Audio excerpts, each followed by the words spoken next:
September 23, 1945. Ruins of Yokohama Station.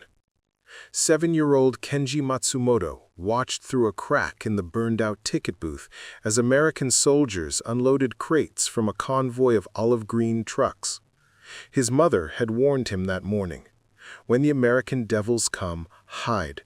They will kill the men, defile the women, and eat the children." But what Kenji witnessed instead, through the acrid smoke still rising from Tokyo Bay, would shatter everything the Imperial government had taught Japanese civilians to expect. An American soldier, a giant with red hair and freckles, knelt down to a group of starving children huddled near the platform, pulled chocolate bars from his pack, and smiled as he handed them out. The children's mothers screamed in terror, trying to pull their sons and daughters away, but the children had already tasted sweetness they hadn't known in years. For the 8.4 million Japanese civilians living in the devastated urban centers of Tokyo, Yokohama, Osaka, and Nagoya in September 1945, the arrival of American occupation forces represented the culmination of years of propaganda warnings. According to declassified records from the Supreme Commander for the Allied Powers, or SCAP, Civil Information and Education Section, preserved in the National Archives at College Park, Maryland, Japanese civilians had been subjected to systematic indoctrination about American brutality since at least 1943. Government-distributed pamphlets with titles like "What to Expect from the Barbarian Invaders" and "Protecting Your Family's Honor in Defeat" painted Americans as vengeful savages who would destroy Japanese culture, rape women indiscriminately, and subject the population to mass starvation as punishment for the resistance. Neighborhood association leaders held mandatory meetings where they distributed cyanide capsules to families, encouraging mass suicide as preferable to American occupation. Yet within weeks of General Douglas MacArthur's arrival in Tokyo on August 30, 1945, something unprecedented began happening across occupied Japan. American soldiers, contrary to all predictions, began sharing their rations with starving Japanese civilians, especially children. According to the official history, Occupation of Japan, Policy and Progress, compiled by the government section of SCAP and archived at the MacArthur Memorial Library in Norfolk, Virginia, this phenomenon occurred so frequently and spontaneously that military commanders had to issue specific guidelines about fraternization and resource distribution. The soldiers weren't following orders. They were following conscience. The propaganda machine. To understand the shock Japanese civilians experienced, one must first understand the comprehensive psychological preparation they received. The Japanese government's Information Bureau, operating under the direct authority of the Imperial General Headquarters, had spent years constructing an image of Americans as fundamentally inhuman. Dr. Takeshi Yamamoto, a former Information Bureau official who defected to American intelligence in 1944, provided detailed testimony about propaganda operations during interrogations conducted in Manila. These transcripts, catalogued as Document Series ATIS CIS-14 in the Military Intelligence Archives at Fort Meade, Maryland, revealed the systematic nature of anti-American messaging. We were instructed to emphasize American racial violence, their treatment of Native peoples and African Americans, their bombing of civilian targets, Yamamoto testified in November 1944. But more than depicting them as cruel, we were to depict them as fundamentally different from Japanese, as beings who lacked the spiritual refinement to understand concepts like honor, loyalty, or mercy. We told civilians that Americans viewed war as business, that they felt no human connection to their enemies, that they would treat Japanese civilians as one might treat livestock. School textbooks from 1943 to 1945, preserved in the National Diet Library in Tokyo, reinforced these messages to children. Third-grade reading primers included stories of American soldiers burning villages, torturing prisoners, and laughing while doing so. The villains in these stories were always depicted with exaggerated features, blonde hair, blue eyes, enormous stature, making them seem almost like monsters from folklore rather than human beings. Mrs. Fumiko Takahashi, a schoolteacher in Yokohama who survived the firebombing of March 1945, recalled in a 1978 oral history interview for the Hoover Institution archives, "I taught those lessons to my students because I had to, but I also believed them. Why wouldn't I? We had no access to outside information. The government controlled all newspapers, all radio broadcasts. When they told us Americans were coming to destroy our way of life, to humiliate us, to make us suffer for our resistance, we had no reason to doubt them. Many parents in my district killed their children and themselves rather than face what they believed was coming." The reality of defeat. The Japan that American forces occupied in September 1945 was a nation on the brink of collapse. The Strategic Bombing Survey, conducted by the United States Strategic Bombing Survey Team between September 1945 and July 1946, documented the devastation with clinical precision. Their report, available through the Air Force Historical Research Agency at Maxwell Air Force Base, Alabama, paints a grim picture.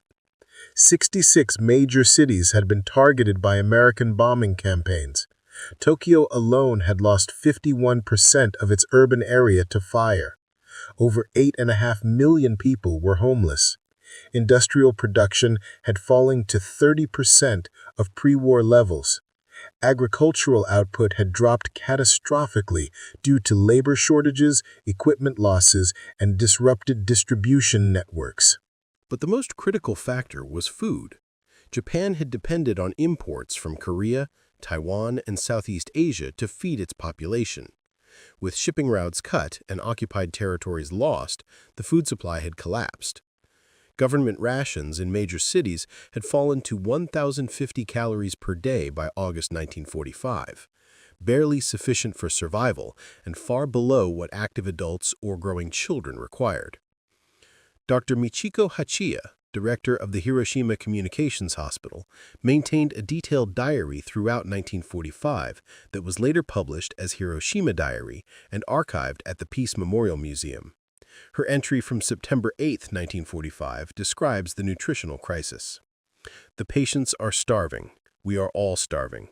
The official ration of rice is supplemented with acorns, sawdust, and whatever weeds can be found. Children show signs of severe malnutrition, swollen bellies, skin conditions, lethargy. We have no medicine, no proper food. When I look at the children in the pediatric ward, I wonder if they will survive long enough to see what kind of peace we have bought with our defeat." Into this landscape of devastation and desperation came 350,000 American servicemen as part of the initial occupation force. They arrived with full field rations, medical supplies, and logistical support networks that dwarfed anything available to Japanese civilians. First contact, the chocolate offensive. The phenomenon began almost immediately, though it was never officially sanctioned policy in those first chaotic weeks.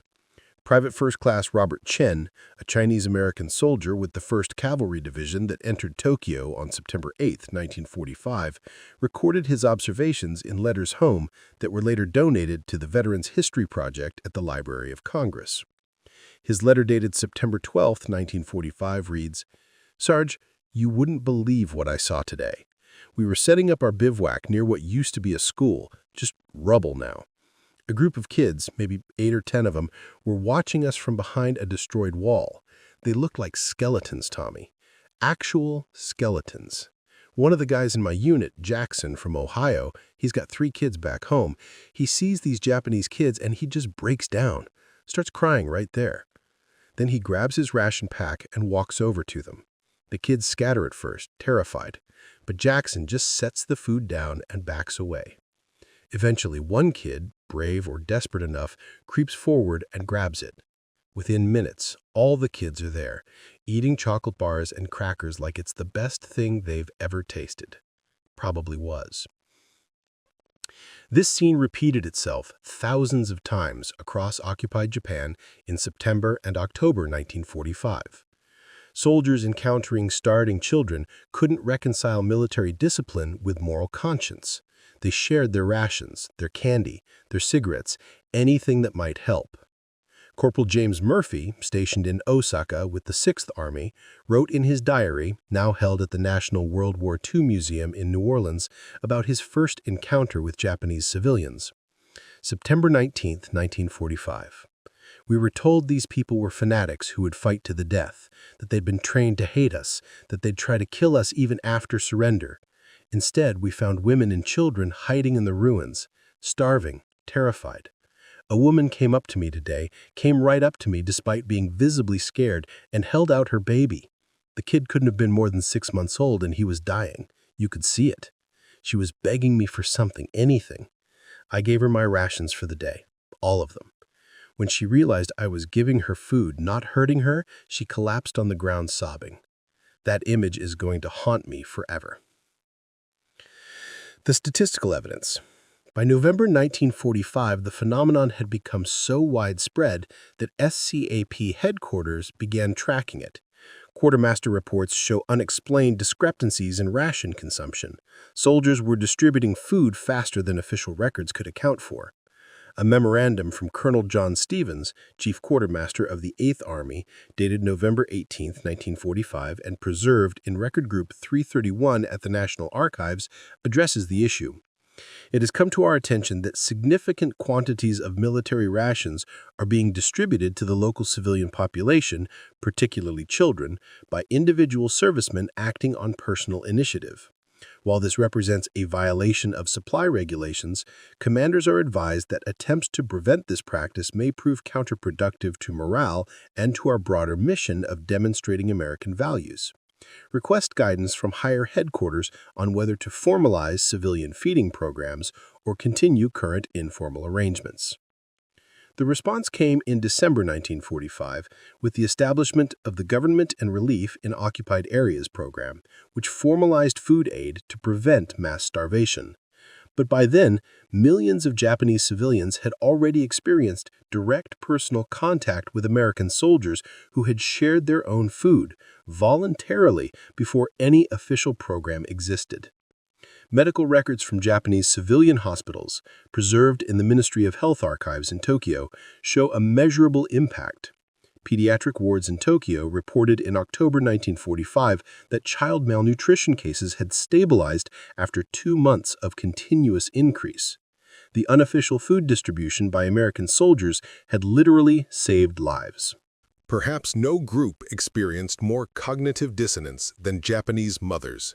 They had been explicitly warned that American soldiers would harm their children.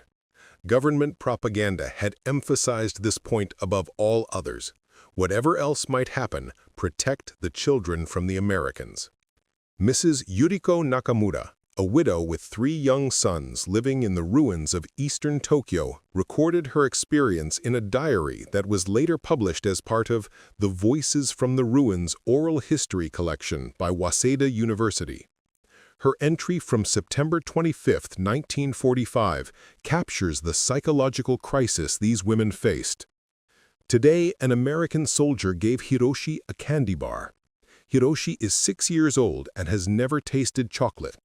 I screamed at him to throw it away, certain it must be poisoned. The American soldier looked so hurt by my reaction, hurt, not angry. He opened another candy bar and ate half of it himself, then offered the other half to Hiroshi. How could I refuse? We are starving. Hiroshi ate the chocolate and smiled for the first time since his father died in Okinawa. I spent the entire night watching him sleep, waiting for poison symptoms that never came. In the morning, he woke up alive and happy. What does this mean? If they lied about the Americans poisoning our children, what else did they lie about? This pattern appeared in testimony after testimony. Women who had been prepared to kill their own children rather than see them captured by Americans found themselves accepting food from those same Americans. The psychological whiplash was severe. According to research conducted by Dr. Emiko Onuki-Tierney, professor of anthropology at the University of Wisconsin, and published in her 1993 book, Rice as Self, Japanese Identities Through Time, over 3,200 recorded instances exist of Japanese mothers attempting suicide with their children in August-September 1945 rather than face American occupation. Yet by December 1945, those same communities were accepting food aid and allowing their children to interact with American soldiers. Dr. Onuki-Tierney interviewed dozens of women who survived this period. One woman, identified only as Mrs. K to protect her privacy, described her transformation. "I stood on a cliff with my 2 daughters, ready to jump. The Americans were coming, and I knew what that meant, or I thought I knew. Then one of the village elders came running, shouting that the Americans were distributing food at the town square, not killing people. I didn't believe him, but I was too much of a coward to jump, so I went to see for myself, ready to grab my daughters and run. Instead, I saw American soldiers lifting children onto their shoulders, making them laugh, giving them candy and cookies. My younger daughter, Akiko, walked right up to a soldier before I could stop her. He picked her up, smiled at her, and gave her a piece of chocolate. She giggled. When was the last time I had heard my daughter giggle? I stood there crying, not from fear, but from the realization that I had almost killed my children because I believed lies." The language of kindness. Communication barriers made these interactions even more remarkable. Few American soldiers spoke Japanese. Few Japanese civilians spoke English, yet somehow the universal language of care for children transcended linguistic limitations.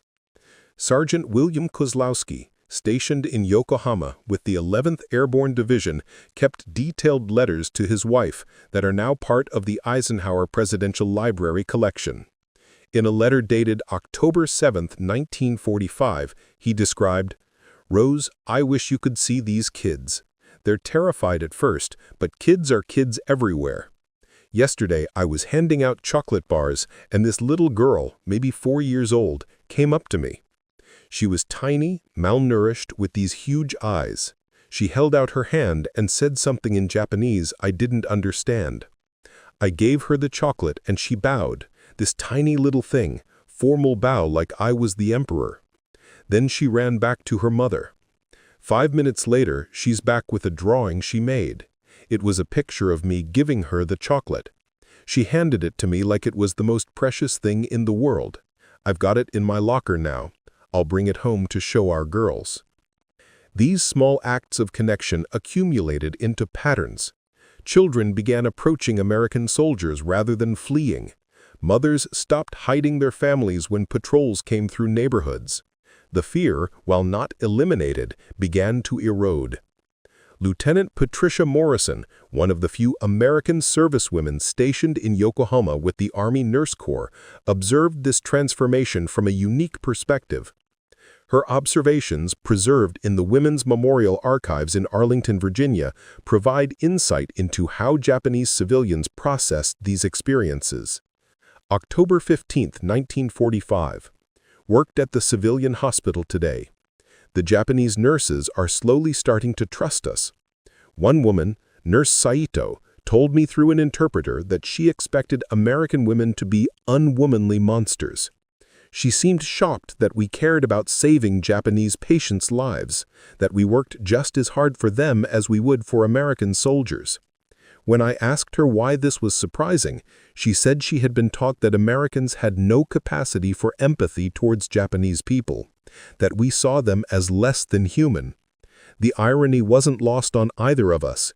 She had been taught the same dehumanizing propaganda about us that we had been taught about them.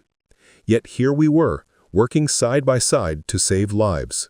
By November 1945, the chocolate bars and ration packs had done what bombs could not. They had opened Japanese minds to an uncomfortable truth. The cognitive dissonance spreading through occupied Japan wasn't merely about food, it was about everything. According to surveys conducted by the Civil Information and Education section of SCAP between December 1945 and March 1946, preserved in the Gordon W. Prang collection at the University of Maryland, over 67% of Japanese civilians in major cities reported that their understanding of Americans had completely changed within the first 3 months of occupation. The transformation occurred through accumulated observations that systematically dismantled propaganda narratives. Beyond food, the ideological earthquake. The material abundance was merely the entry point. What truly shattered Japanese civilians' worldview was witnessing American values in action. Concepts like individual dignity, rule of law, and democratic principles that propaganda had dismissed as Western weakness. Mr. Hiroshi Tanaka, a former government clerk in Tokyo, kept meticulous records of his observations from September 1945 through August 1946. These notebooks, donated to the National Diet Library in 1989, reveal the progressive nature of his transformation. November 3, 1945. Today, I witnessed something impossible.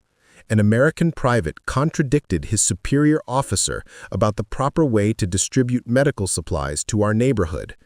The officer listened, then changed the plan based on the private's suggestion. In Japan, such insubordination would result in severe punishment. Yet here, the officer thanked the private. How can an army function when subordinates questioned authority? Yet, they defeated us. December 8, 1945.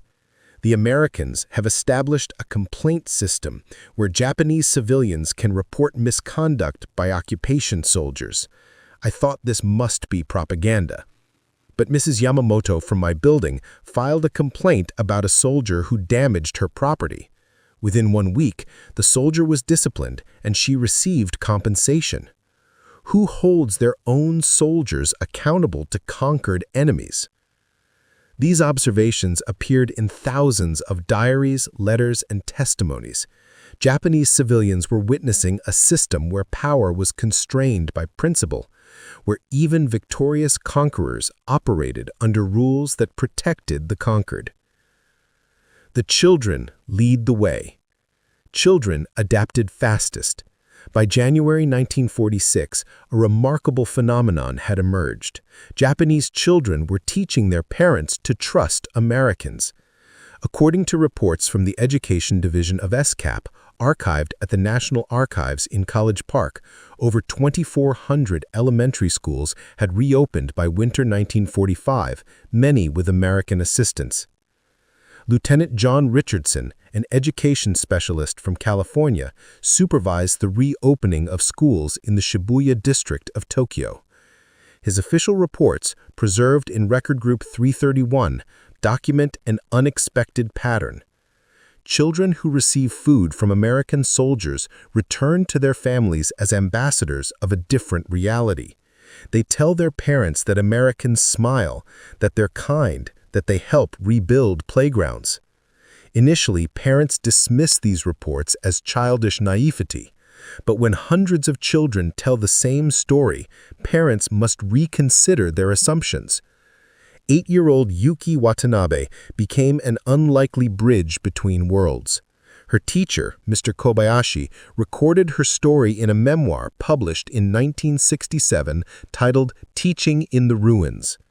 Yuki's father had died during the Battle of Okinawa, and her mother had contemplated suicide rather than face American occupation. But Yuki befriended Corporal James Mitchell, who gave her chocolate and helped her family rebuild their damaged home. Yuki would come to school and tell us about Jim-san.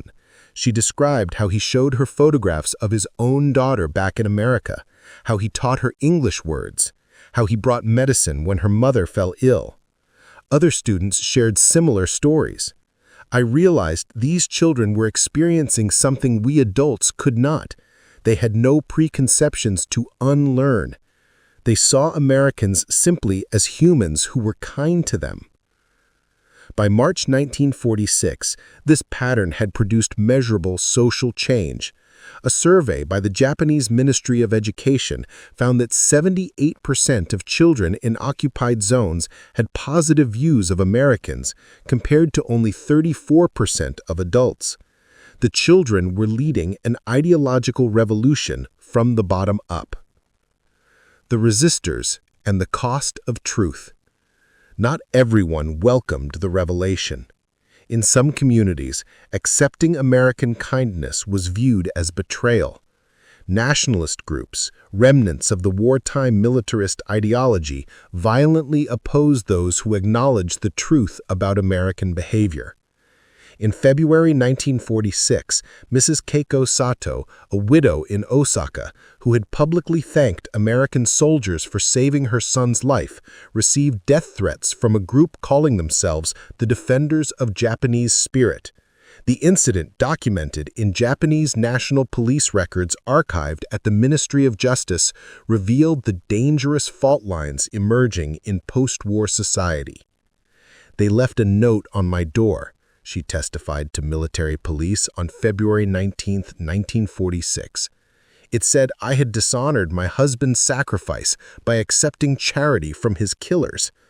But my husband died so our son could live. If Americans are keeping my son alive, how is accepting their help dishonorable? The war is over. Our leaders lied to us. Why must we keep believing lies to preserve their honor?" Some paid the ultimate price for speaking truth. Mr. Takeshi Ito, a former school teacher in Nagoya, who publicly criticized wartime propaganda and praised American humanitarian efforts, was beaten by nationalist extremists in April 1946. He survived, but remained partially paralyzed. According to police reports, his attackers justified the assault by claiming he had corrupted the spirit of Japanese youth with foreign lies. These incidents created a climate of fear that silenced many who had experienced transformative encounters with Americans. SCAP intelligence estimates from spring 1946 suggest that for every Japanese civilian who openly acknowledged changing their views about Americans, 3 to 4 others remained silent to avoid social consequences. The long-term revolution. Yet silence couldn't stop the transformation's deeper currents. The children who had received chocolate in 1945 carried those memories forward. Statistical studies conducted by Japanese sociologists in the 1970s and 1980s revealed profound generational differences traceable to occupation experiences. Professor Masahiro Yamada of Tokyo University published a landmark study in 1981 analyzing the long-term impact of American occupation on Japanese society. His research, based on longitudinal data from 50,000 families, found that Japanese children who had direct positive contact with American soldiers during occupation showed dramatically different life trajectories. 83% pursued education beyond compulsory levels compared to 52% nationally.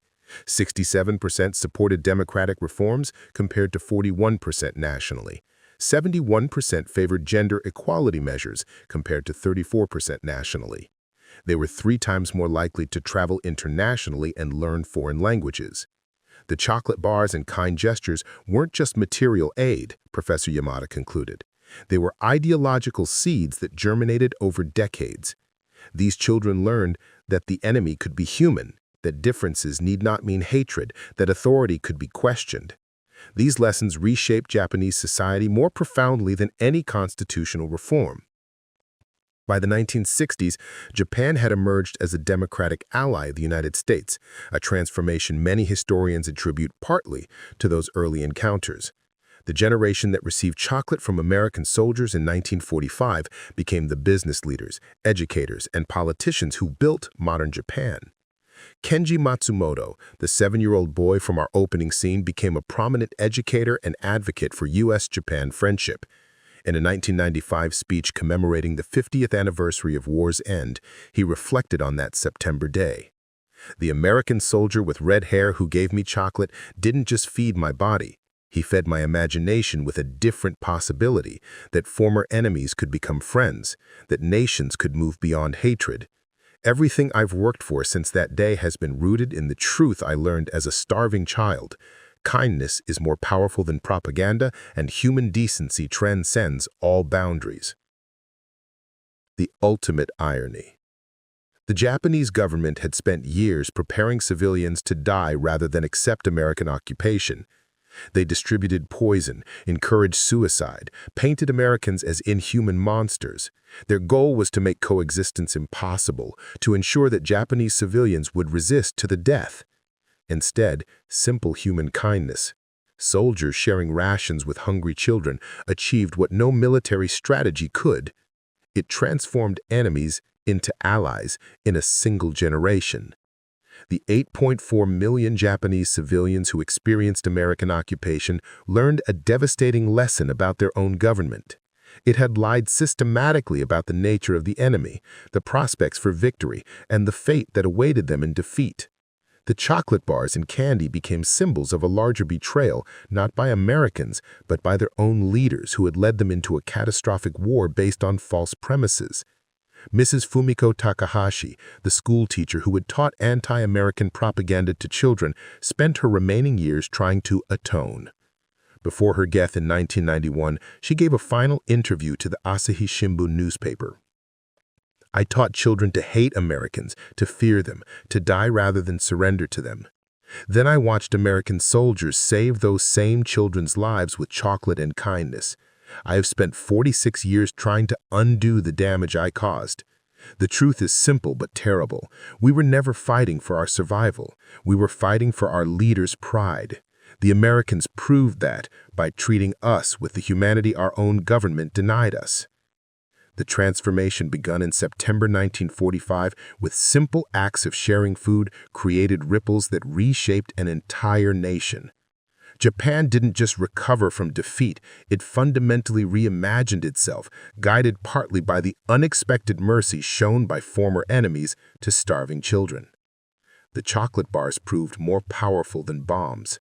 Simple human decency shattered years of propaganda in weeks, and the children who tasted sweetness amid ruins grew up to build a different future, one their wartime leaders never imagined possible. Sometimes, the most devastating weapon isn't the one that destroys, it's the one that reveals truth.